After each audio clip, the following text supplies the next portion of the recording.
Hello, welcome. Today we are talking about how you are the solution.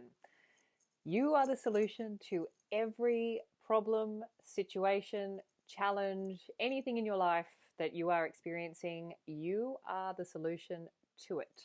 So that's what we're going to be talking about today. Before we do, my name is Hedley Derenzie, and I am a qualified life coach, adult educator, and author. And I'm also a passionate student and now teacher, in a way, of Neville Goddard's teachings of the law of assumptions. So these teachings have really changed my life, and now I want to share my interpretation of them and my experience with them in order to help you change your life for the better, because these teachings really are a game changer. And you are the creator, the writer, the director, the producer, and the star of your own movie. And you get to write how your movie gets to play out according to the stories that you tell yourself. So I want to help you tell better stories. Let's get started. So you are the solution. What does this mean? Well, for a long time, I, probably like some of you, really felt a little bit like a victim to my own reality. Like I had no power to change the things that were happening outside of myself. And when I came across the law of assumption, that really turned that whole story on its head. And one of the things that I very quickly learned was that actually we have more power over our reality than we can even comprehend. We really are the creators of our realities, and how we do that is through the power of our imagination. And the law of assumption really brings us back into contact with that power, with the power of our imagination. Most of us don't realize that we're using our imagination to set up these situations that we do tend to then experience back in our reality, and then we react to them as if they're happening outside of us. So we want to turn all of that on its head. What these teachings help us to recognize is that your imagination comes first. Imagination comes first, reality comes second. This is the game changer. We've been led to believe the opposite. Even in the word reality is the word real. So we have come to believe that reality is real and imagination is imaginary. It is not the case. It's like a photographic negative. You know how if somebody was processing, like in the old days, when you used to have the negatives to create a photograph, those negatives would be produced in the opposite. It would be like the black would be where the color is and the light would be where the dark is. And then you develop that photograph and you then have a color photograph. So often what we think is negative, or sort of what we think is one way, is actually the opposite way. And that is very much true when it comes to reality. Imagination is first, reality is second. So how does that relate to you being the solution to your problems? Well, it starts with consciousness. So consciousness is the one and only reality. That for me took a little bit of sitting with. I had to really sit with that for a little while. Consciousness is the one and only reality. I still have to sit with that because it is such a mind-blowing concept when you really when it starts to sink in. That whatever I can become conscious of, and consciousness or imagination are kind of like the same thing, whatever I can hold in my consciousness or my imagination and persist with that has to, by the law of assumption, manifest into reality, or in law of assumption terms, harden into fact. So let's start with, and Neville Goddard actually says, that the seed of every problem, or the solution exists in every problem. So if you have a problem of lack, the solution is abundance. If you have a problem of sickness, the solution is health. If you have a problem about love, being single and lovelessness, the solution is being loved and feeling loved. If you have a problem of, what are some other problems? Homelessness. The solution is home. Now, this is where it can get a little tricky, because if you've got a problem, let's use the example of debt. Let's say you have a credit card debt. That's a problem. We can accept that in the 3D, that's an unfavorable outcome that we are currently experiencing. And what we tend to do with our imagination and with our consciousness is we become more conscious of that debt. We focus all of our attention on that debt to the point where that debt fills our consciousness, where we can't think of anything else. That is not the solution. That is only going to keep us stuck in debt and create more of it. So if we have a problem, we can remind ourselves that the solution to every problem exists in the problem. So the solution to debt is abundance. And this is where the work becomes. So you have a debt in your 3D. Your work is then to develop and cultivate a consciousness of abundance.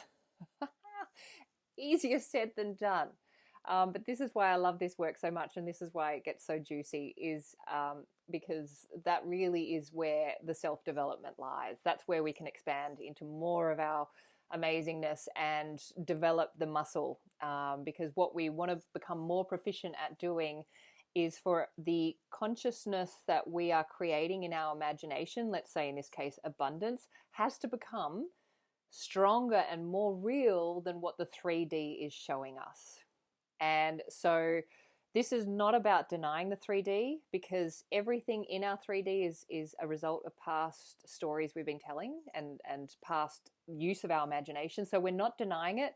We have to show up to that debt because we created it. So we have to be responsible for our creations. But at the same time, we can still be showing up to that while also cultivating a new consciousness of abundance, where we're investing more of attention into that new state of abundance, where that debt is cleared and we are living in a state of enoughness and bountifulness and knowing that everything is taken care of and there's nothing to worry about. That has to become more real than this little debt over here that we created based on past fears and anxieties that we might have had about money or whatever. So you can see where this can become, it's like going to the gym and working out, because we are all about giving our imaginations much more attention that it deserves, because if we really understand that it is our imagination that is creating our reality, we are bound to be investing more energy and attention into using it wisely. And this is where it really does get juicy. And so I want you to think about a situation in your life that you have right now that's not favorable. So it might be let's say you're single and you want to be in a relationship. So if you're single, you might be focusing on your consciousness is creating the singleness in your life. Now, from here, you want to create a consciousness of being happily partnered in a relationship of your ideal making. So that now has to become the more dominant story than your singleness that you're experiencing in the 3D. And this is where you get to use the power of imagination. This is where you get to employ, my friend actually says, my beautiful friend, she says, staying long enough in your imagination to color in the lines. So you really want to get to a place where this imaginary story that you're playing out, where you're happily partnered, becomes more real than you're being single in your 3D reality, knowing that if you stick with this new story, if you persist with it every day, ideally before you go to sleep, eventually, and we don't know how long it takes, that's not for us to know, eventually that new story will manifest in your reality, because remember, imagination comes first, reality comes second. Imagination comes first, reality comes second. So rather than going out and trying to change something in your 3D, if you have a problem, you can now remind yourself that you are the solution to every problem, and that solution lies in your imagination, in your consciousness. So you do not go out into your 3D trying to change something that you've already created, because it's like banging on the mirror and saying, oh, I don't like that zit that's sitting on my cheek, I want to change that. You don't do that. You stop and you go back to yourself. You come back to yourself. You look at what's the consciousness that created that situation in the first place, and what's the consciousness now that I need to cultivate in order to have another reality manifest and be projected back to me. And so that's what we do. We've been taught the opposite. So it's very natural. We have a problem. We want to go out and fix it. what we want to do is just start to practice stopping and observing, looking at the situation, asking ourselves, what's the consciousness within me that created it? And go, oh, yep, I can see how I told myself a story about that, and then it got reflected back to me. And then asking yourself, okay, so now what is the consciousness that I need to cultivate in order to have another reality, to experience another reality? And then to use the power of your imagination to start cultivating that consciousness. So doing whatever you need to do. You could be writing a new story, you could be imagining it in your mind, you could be talking to yourself, you could be imagining having different conversations. There's an infinite number of techniques that you can use in order to create another consciousness. And then your job is to hold that consciousness in the face of opposition. When your 3D is showing you something else, it's like, you know what? Okay, sure. I understand that this 3D is doing what it's thing, but my imagination, I know that my imagination creates my reality. So I'm just going to hang out here in this amazing new reality that I've created for myself, knowing and holding the faith that eventually it has to show up. It has to show up, and I promise you that it will show up, because I've experienced it so many times in my own life, which is why I'm here, because this is something I really and truly believe in, and I know that it can help. Well, it's helped myself. I know that it can help so many other people. So I hope this video has helped. You are the solution to every problem in your life. Simply change your consciousness around it and take your focus off the problem and put it onto the solution, and you do all of that in your beautiful imagination. So thank you for listening. If you would like to subscribe to my channel and hang out with me as we go through this journey together, please do that. You can subscribe below. Also, I am going to be offering, or I am offering, one-to-one coaching and also email coaching. If you'd like more information on that, I'll put the details down below, and I look forward to seeing you next time.